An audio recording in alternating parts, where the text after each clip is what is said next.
That's right, Andrew. Now, we're not expecting to see anything like this here, but freezing rain is essentially rain that falls and freezes upon contact, and it creates kind of an icy layer on the roads, tree branches, power lines, and if it does get thick enough, it is thick enough to kind of weigh things down and cause disruptions across the region when it does happen. So essentially, it's when there is a cold air aloft, so it is start falling as snow, but then we have a warmer column in the atmosphere where temperatures are above freezing, so it melts back to rain, but then our surface is freezing. So then when it drops, hits the ground, it freezes upon contact. That's what freezing rain is, and that's why it kind of ices everything over.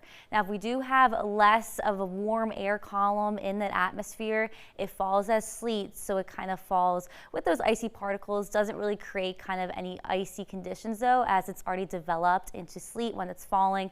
Now, if the whole column was freezing, it would just fall as snow. So once again, freezing rain is going to be the most dangerous winter weather we would see across the region. Sleet coming in second, and then snow coming in last. Snow can still cause a nuisance, but it really doesn't create those icy conditions where it's really, really hard to travel. So just looking at the impacts, if we were to get freezing rain, just 1/10 of an inch is disruptive. That creates really slick conditions on the roads, tires not being able to move correctly with your car, and overall just hazardous travel conditions. Now, 1/4 of an inch of freezing rain is dangerous. That's when we start to see it weighing down the trees and the power lines, causing disruptions there, possibly some scattered power outages. And then if it did get up to 1/2 an inch, that would cause days of disruption, probably a lot of people losing power and things of that nature if we were to see anything this thick. Now, once again, like Scott just said, the trends are our friends right now. It is shifting a little bit up to the north. We could just see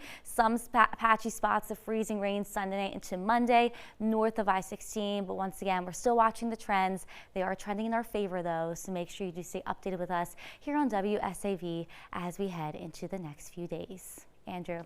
Hannah, thanks.